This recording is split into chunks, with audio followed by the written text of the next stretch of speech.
Betrayal almost never knocks first. It shows up smiling, nodding along, fitting in so well you relax, and then it moves when your guard is down. Machiavelli understood this better than most. He didn't romanticize the idea. He mapped it.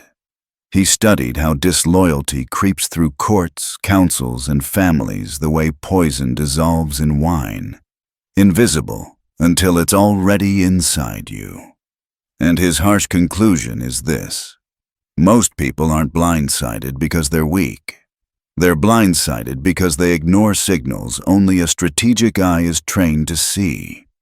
That's why trusting too easily is not your biggest risk. Ignoring evidence out of sentiment is.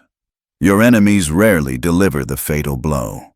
The real danger comes from those you let stand close enough to learn your timing, your blind spots, and your breathing patterns. This conversation exists for one reason: to sharpen your instincts using the exact patterns Machiavelli extracted from real power struggles.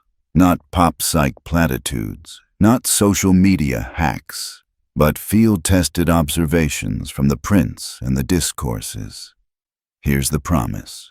By the end of this series, you'll know what to watch for and what to do when you see it. We'll walk through 3 core behavioral indicators that someone is not with you, even if they claim to be, and 1 bonus signal almost nobody catches in time. And we'll go further than theory. You'll get the tests, the structure, and the timing to neutralize betrayal before it becomes an event. Let's begin with sign 1, shadow obedience. Machiavelli points out that people who've been conquered, demoted, or absorbed into your orbit often present as perfectly compliant. They nod, they follow instructions, they stop challenging you. But their silence isn't loyalty, it's recovery. They're rebuilding power, and until they can stand again, they bow. He famously advises that injuries, if they must be done, should be done all at once. Because if you leave an enemy half hurt, you give them time to pick up the knife you dropped. Translate that to everyday life. Compliance is not the same thing as agreement. A calm surface can hide a current strong enough to pull you under. How does shadow obedience look in the real world? Picture the colleague who used to debate ideas with you but now agrees with everything in meetings, without initiating a single thought of their own. Think of the friend who once gave you honest feedback but suddenly offers only applause. Consider the partner who used to have a point of view and now simply mirrors yours. It feels peaceful. It feels like alignment. But often, it's just posture. Someone holding a position until the timing to move is safer. Machiavelli illustrates this dynamic in the story of Cesare Borgia's campaign in Romagna. Borgia installed a ruthless governor to handle the necessary cruelties, then later executed that same governor publicly to gain the people's loyalty. The deeper lesson isn't just about shock and awe. It's about how the truly cunning behave. The most dangerous operators will obey long enough to replace you, and people fear cunning more than violence because cunning hides its blade. So what do you do when you sense shadow obedience forming around you? You don't call it out, and you don't beg for honesty. You test for alignment under pressure. In Machiavelli's playbook, a leader introduces controlled disruption to see who adapts on principle and who freezes because their script stops working. Announce a shift in direction. Alter the timeline. Change the order of operations. Then watch. Real allies will question, refine, and commit. Performers will flinch. They'll stall for time. They'll ask to circle back. Their mask slips, even if just a little. Here's a practical cadence you can use. 1. Introduce a meaningful change, one that requires initiative rather than echoing. 2. Assign a piece of the change that demands original thought, not just execution. 3. Give a clear deadline and one constraint that forces prioritization. 4. Observe the behavior, not the words. What are you looking for? Not perfection, not instant agreement. You're watching for energy and responsibility. Do they push into the problem or drift into vagueness? Do they propose a plan or flood you with reasons the plan can't work? Do they bring risks and solutions, or do they simply mirror your language back to you hoping that's enough? Shadow obedience often reveals itself in how someone treats friction. Loyal actors create healthy friction. They'll tell you what you missed. They'll question the premise. They'll try to make the mission stronger, even if that means disagreeing with you. Performers avoid friction entirely. They aim for smoothness over substance, and they expect to earn safety through proximity and praise instead of contribution. A useful self-check. If a person once brought you new ideas and now brings you only compliments, ask yourself why that shifted. Did they suddenly see the light? Or did they calculate that disappearing into your shadow buys them time? Machiavelli would bet on calculation. Another tell. Initiative decay. Under shadow obedience, initiative doesn't crash. It erodes. Tasks get done but never exceeded. Problems get noticed but not owned. They wait for you to define the next step so they never have to reveal their real agenda, or lack of one. They stay close enough to look supportive, far enough to keep their options open.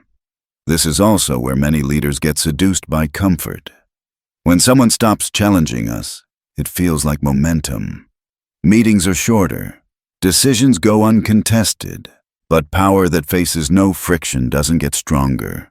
It gets blind. Machiavelli's counsel is unsentimental. Discomfort is a diagnostic. If your circle never makes you defend your thinking, you're not surrounded by loyalists. You're surrounded by mirrors. One more angle on shadow obedience. Information flow. A classic maneuver is to agree publicly while building privately. They will echo your talking points out loud, but shift their real effort off stage into side alliances, parallel projects, or relationships that don't include you.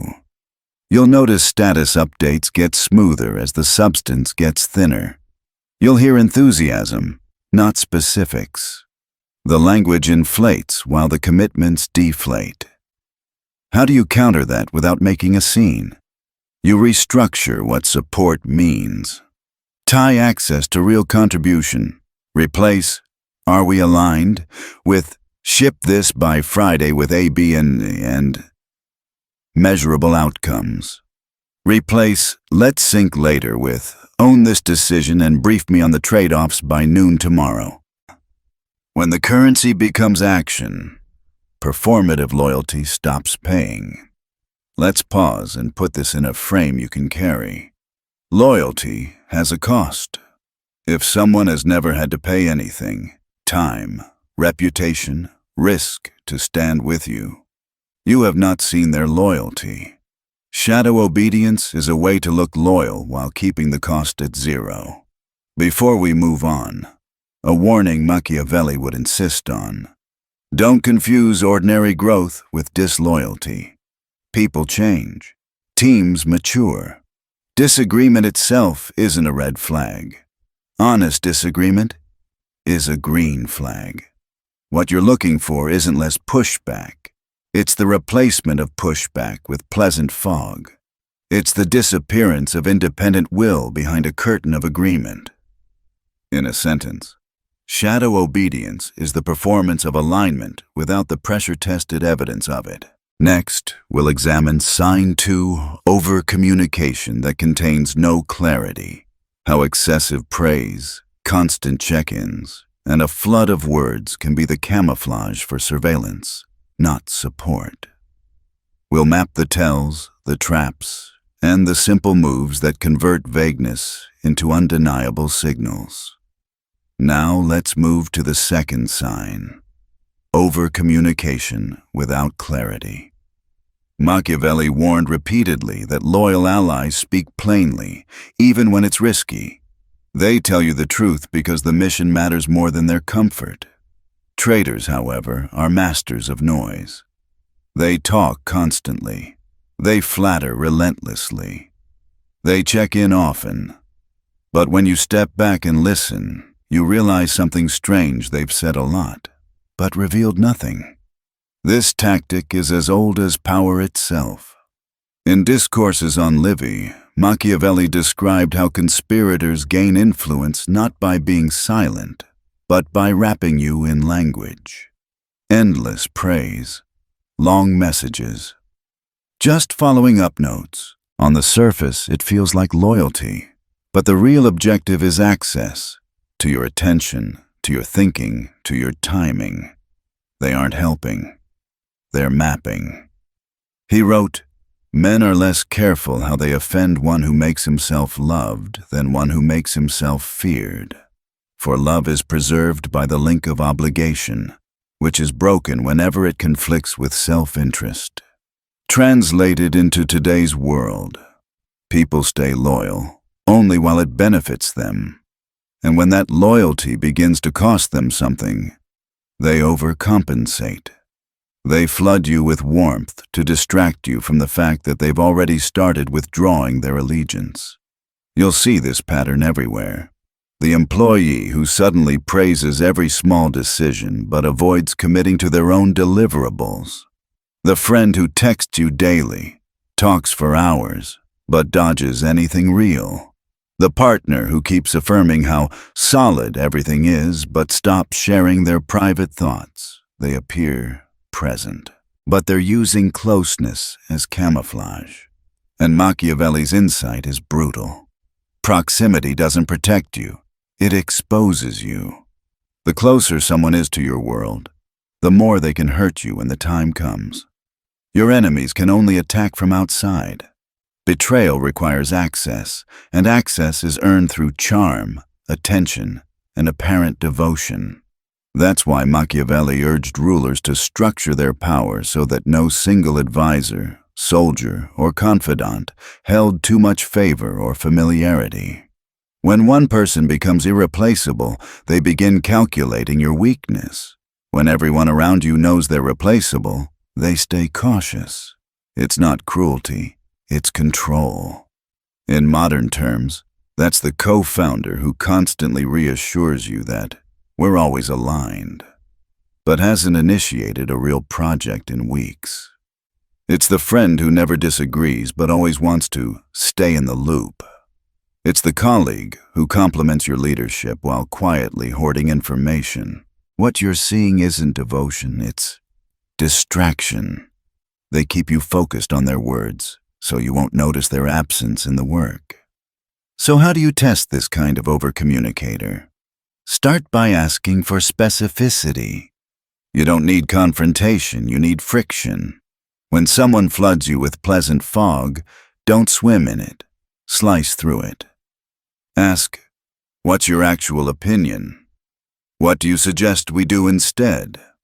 What's your plan for that? What's your next concrete step? Watch what happens.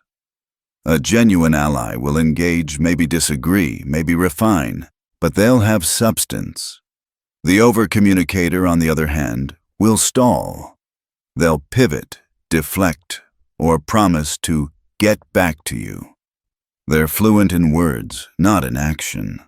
Machiavelli saw this pattern everywhere: diplomats, advisors, merchants, even lovers. The ones who spoke in circles were always the ones plotting new paths. He called this the veil of intimacy. Communication that feels close but actually conceals. They'll keep repeating your own language back to you, because echoing builds trust faster than honesty. They're not participating in the conversation. They're studying you. Another red flag: excessive praise without precision. Listen closely. When someone admires you, do they cite specifics, a strategy, a decision, a result? Or do they use vague, inflated compliments? You're amazing. You're a genius. Everything you do works. That's not connection. That's theater.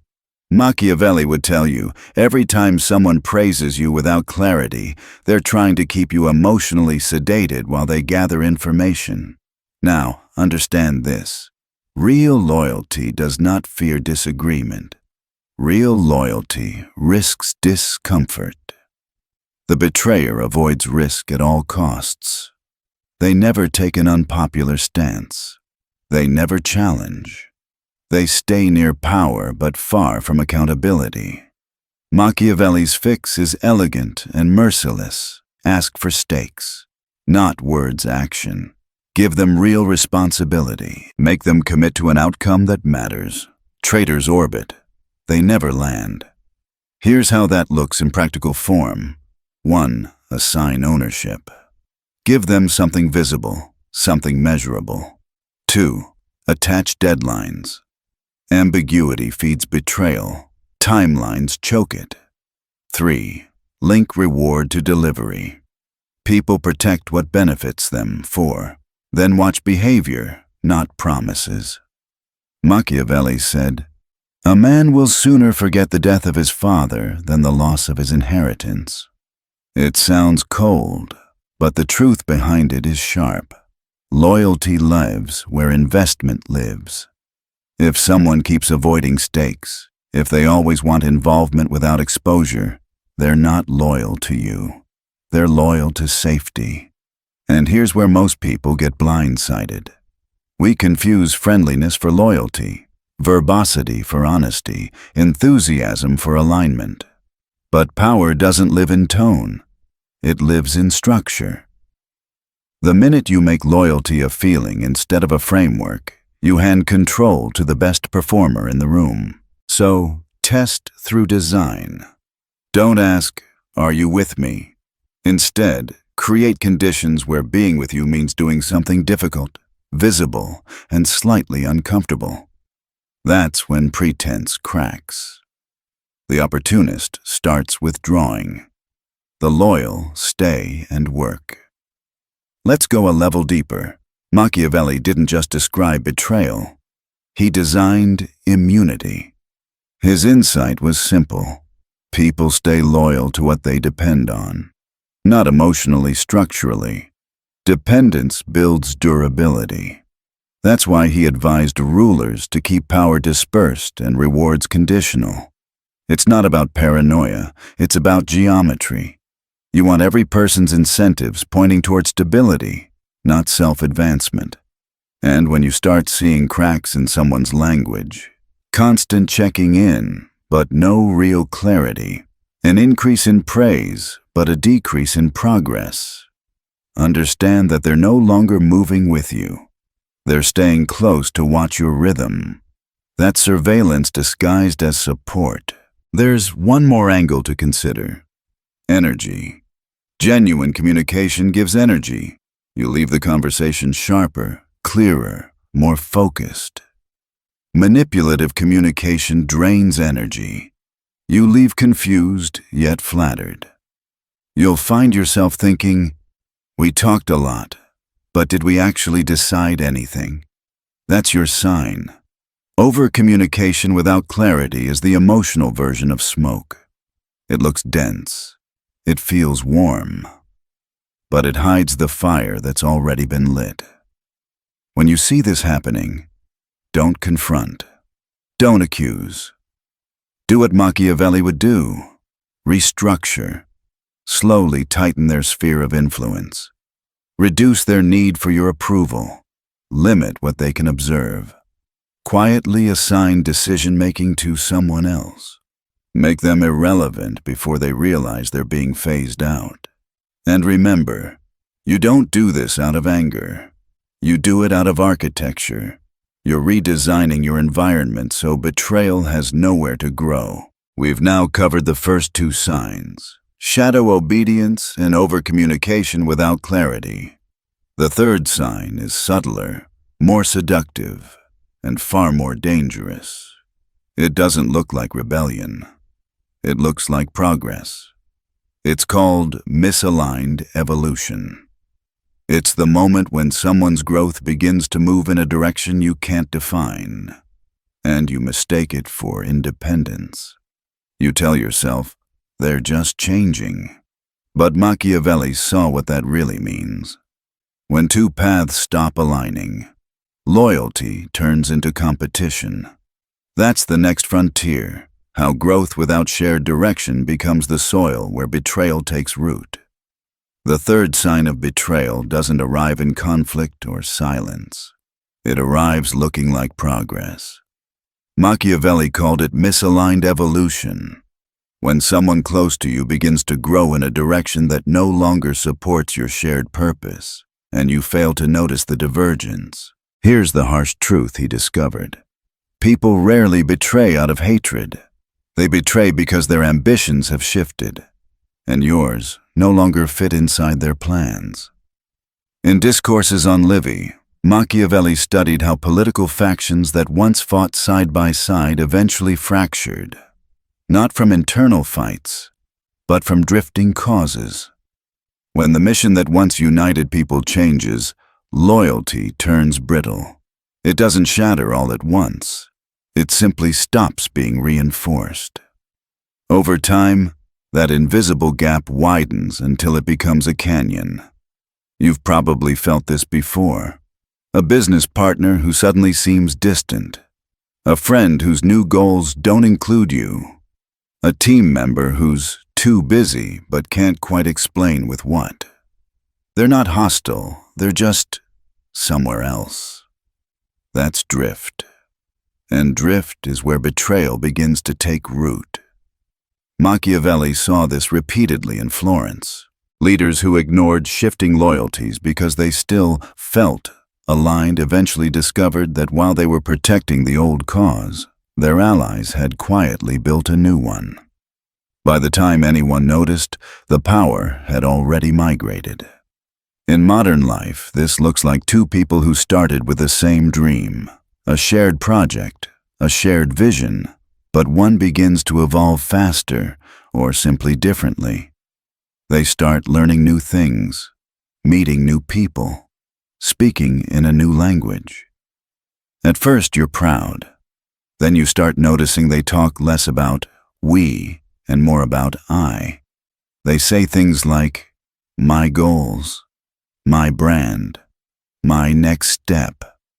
It sounds subtle, but in Machiavelli's framework, that's the first tremor before the quake. He called this silent ambition, growth that happens privately, strategically, and without declaration. It's not rebellion, it's preparation. And it's almost impossible to detect until it's too late. So, how do you spot misaligned evolution before it turns into betrayal?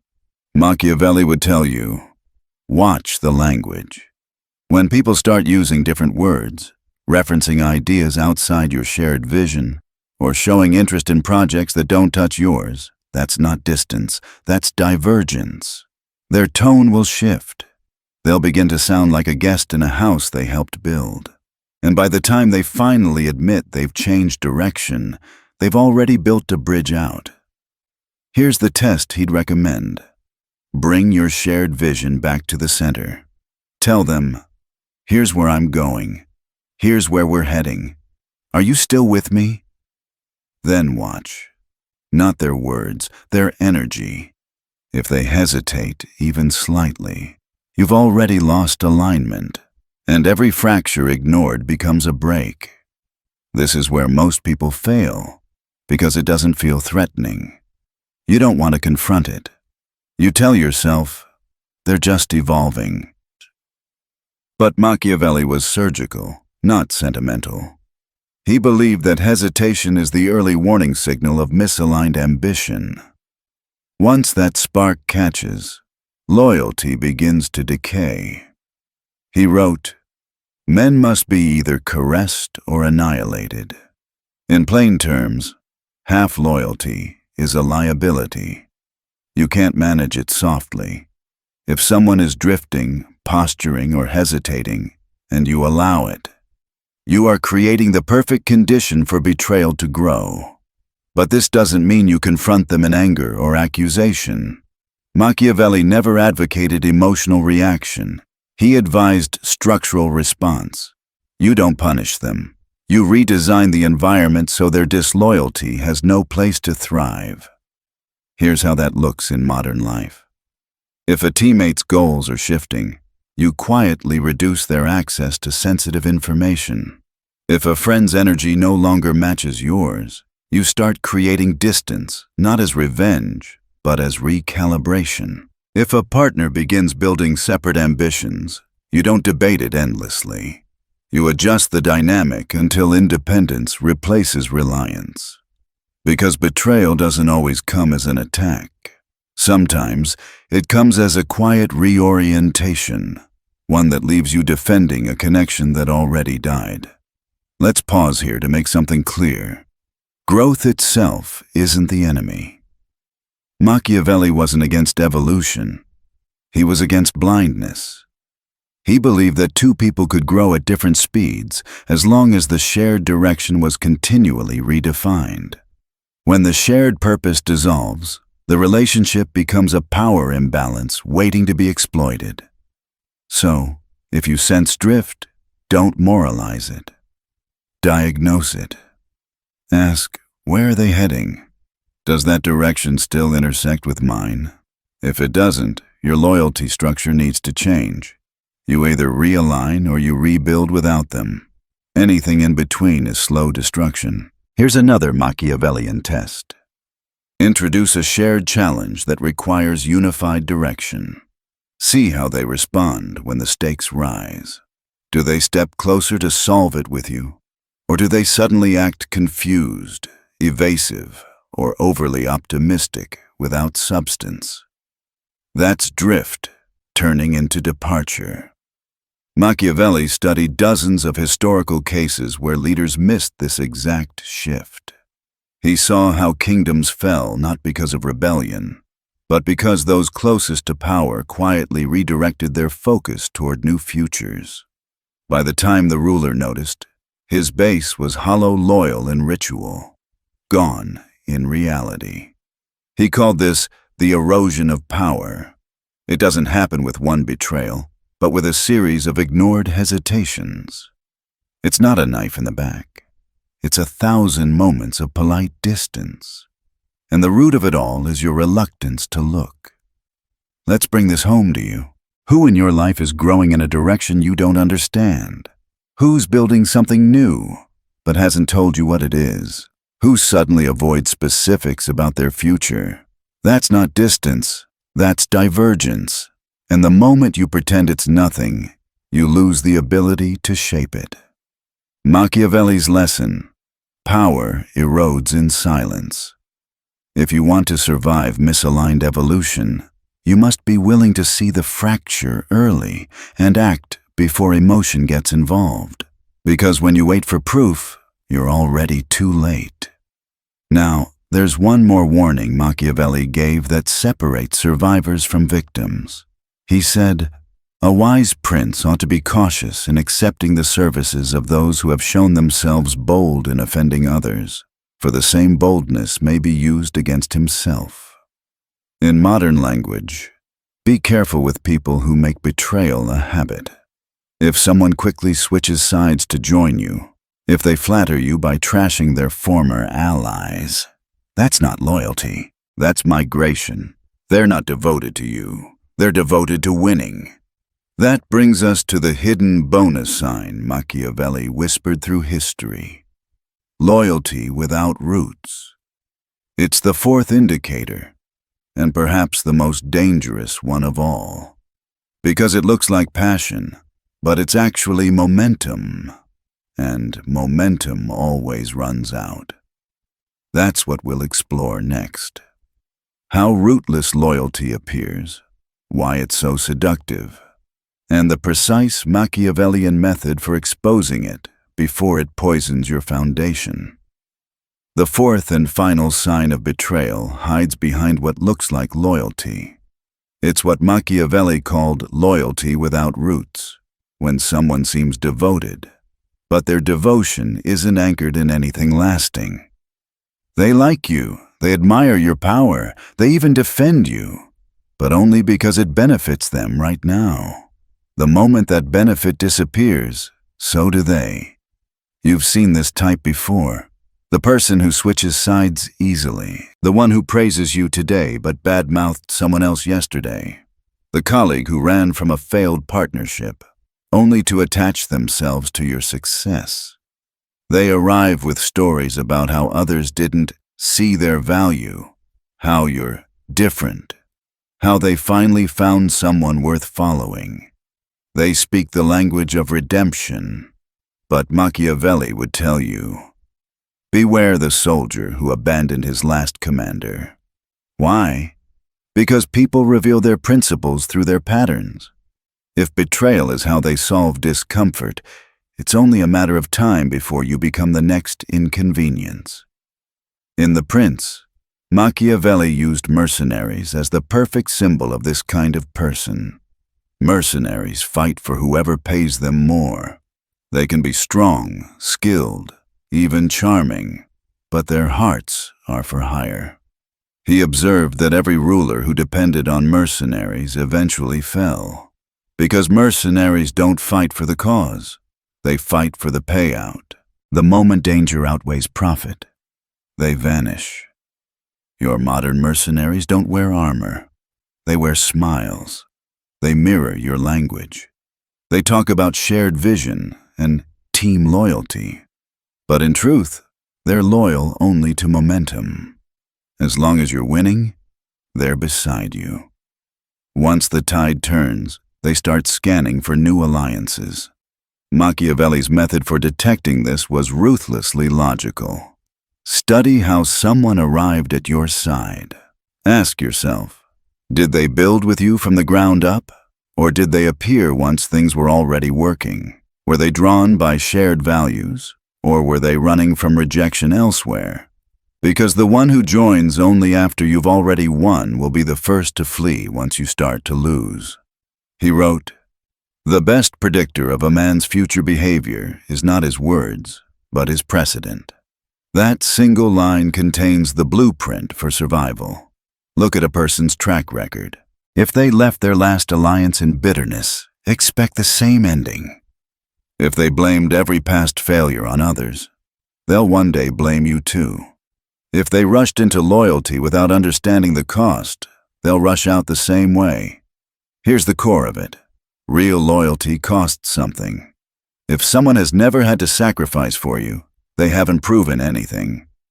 Machiavelli said, "He who is not willing to suffer for your gain will never suffer to defend your loss." So test it, privately, intelligently. Create small costs, minor inconveniences, low-stakes sacrifices, and see who stays. Who still stands beside you when the benefit disappears? Those are your allies. The rest are actors playing devotion. Now, here's the mistake most people make. They believe good intentions prevent betrayal. They think loyalty is built on kindness, decency, or shared morals. Machiavelli disagreed completely. He saw rulers destroyed because they believed affection was protection. It isn't. He wrote, "Men are ungrateful, fickle, liars, deceivers, avoiding danger, and greedy for gain." Not because humanity is evil, but because loyalty bends toward self-interest. When interest changes, so does allegiance. That's why someone can laugh with you, cry with you, celebrate you, and still betray you. Not out of hatred, but out of preference. Because one day, betraying you simply makes more sense for them than staying loyal does. The solution isn't paranoia. It's architecture. You cannot stop betrayal by hoping people love you enough. You stop betrayal by building systems that make betrayal unprofitable. Machiavelli didn't trust feelings. He trusted structure. He trusted leverage, dependence, and balance of power. He advised every ruler to design their circle so that each person depended on them, not emotionally, but structurally. In other words, never build relationships where affection is the only glue. Build them so that loyalty is the smartest option available. So once you recognize these signs, shadow obedience, overcommunication without clarity, misaligned evolution, and loyalty without roots, you don't wait for the knife. You move before it's drawn, but you move quietly. You don't confront. You don't accuse. You restructure. If you sense betrayal brewing, Machiavelli's first rule is act in silence. Remove options. Redesign roles. Reassign responsibilities. Divide power centers so no one person holds too much leverage. He admired Agathocles of Syracuse for this exact principle. Agathocles rose from a private citizen to absolute ruler because he understood that familiarity breeds entitlement, and entitlement breeds betrayal. When his generals grew too comfortable, he didn't wait. He removed them, not out of anger, but out of necessity. In modern terms, that means when someone in your circle grows too familiar, too equal, too comfortable, you quietly reduce their reach. You don't need to destroy them. You just isolate the threat from influence. You limit what they can observe, control, or manipulate. Machiavelli's philosophy wasn't cruelty. It was clarity. You don't punish betrayal after it happens. You prevent it from becoming possible. Powerful people fall because they believe loyalty is permanent. It isn't. It expires the moment incentives shift. So design your world so that betrayal costs more than it pays. For example, if you run a business, never let one partner or manager control everything. Create overlapping systems. If you lead a team, rotate roles so no single person becomes the sole gatekeeper of information. If you're in a relationship, ensure both sides invest equally: time, effort, reputation. So leaving means losing something real. Because when betrayal becomes illogical, it becomes rare. Machiavelli's brilliance was not in making people paranoid, but in making them prepared. He taught rulers to think like architects, not victims. He believed that control was not maintained through intimidation, but through design. You shape human behavior by shaping the incentives around it. So if someone close to you starts showing those subtle signals, too much flattery, too much silence, too little initiative, new ambitions they won't explain, don't panic. Just start adjusting the geometry. Shorten the leash of information. Rotate responsibilities. Insert new players beside them. Shrink the room they can operate in. By the time they realize what's happened, their influence will already be gone. Machiavelli called this preemptive exile, the art of removing a threat without declaring war. You don't need confrontation. You don't need revenge. You just erase their ability to matter, because that's real power. Not the power to punish, but the power to make betrayal irrelevant. And once the threat is neutralized, you don't obsess over it. You erase the memory. He wrote, "In taking a state, the conqueror must do all injuries at once," meaning handle betrayal completely, then move on. Don't revisit it. Don't retell the story. Don't keep the name of the traitor alive. Why? Because even remembering them gives them space in your mind, and space is influence. When you erase them entirely, when they vanish without echo, you send a signal stronger than revenge. Loyalty is expected, but betrayal is forgotten. And that's the ultimate Machiavellian state of power. When your structure is so clean, your circle so tested, and your foundation so strong that betrayal doesn't destroy you. It only reveals who was never real. So here's where everything comes together. You've learned the 4 signs: shadow obedience, overcommunication without clarity, misaligned evolution, and loyalty without roots. Now it's time for the final Machiavellian truth. What to do when you see them. The worst mistake most people make when betrayal begins to unfold is reacting emotionally. They confront, they accuse, they panic. But Machiavelli would say that the moment you react, you've already lost. Because anger exposes what you know, and exposure gives your opponent time to adapt. Betrayal demands precision, not passion. It's a strategy, not a scene. The one who stays calm controls the timing, and timing, in Machiavelli's world, is power. He admired Cesare Borgia for this exact reason. When Borgia discovered a betrayal, he didn't act right away. He allowed the traitors to continue, to fully reveal themselves. He waited until the proof was undeniable, and then executed them publicly, decisively, and only once. His lesson was simple. Exposure without conclusion only makes a traitor smarter. Watch longer than you act, not to tolerate, but to trap. In your own life, that means don't rush. Observe. Let the betrayer keep performing. Their ego will always push them to overplay their hand. When they do, you won't need to fight. You'll simply remove the terrain beneath them. You isolate their influence. You restrict their information. You redesign the structure so their position collapses without drama.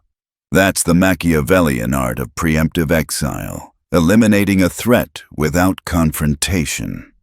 You don't shout, you don't explain. You let gravity handle the rest. Here's how it works in practice. 1. Quietly redistribute their responsibilities. 2. Introduce new trusted people into their circle.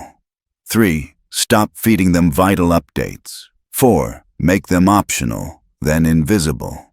They'll notice, but slowly. By the time they do, the damage will already be contained. They'll have no access, no leverage, and no stage to play the victim. Machiavelli believed power must be demonstrated, not debated.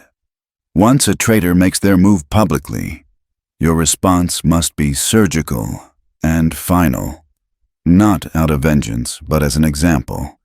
In the Roman Republic, he noted, discipline wasn't maintained through soft warnings, but through decisive, unforgettable consequences. He wrote, "A prince must strike in such a way that he does not need to strike again." In modern terms, if someone betrays you openly, leaks your work, undermines your name, poisons your network, you don't argue. You expose their weakness quietly and completely. Let their own actions define them. Then move forward without them. The goal isn't destruction, it's deterrence. You make betrayal look like the dumbest move anyone could make. And after you act, Machiavelli insists on one last step: erasure. Once the threat is neutralized, you end it entirely. Don't hold on to fragments. Don't keep mentioning their name. Don't keep the bridge half burned. You remove the person, the story, the energy. Because a known traitor kept in memory invites imitation. But one who disappears without trace sends a stronger message. Betrayal leads not to fame, but to silence. That is real dominance, not fear, but inevitability.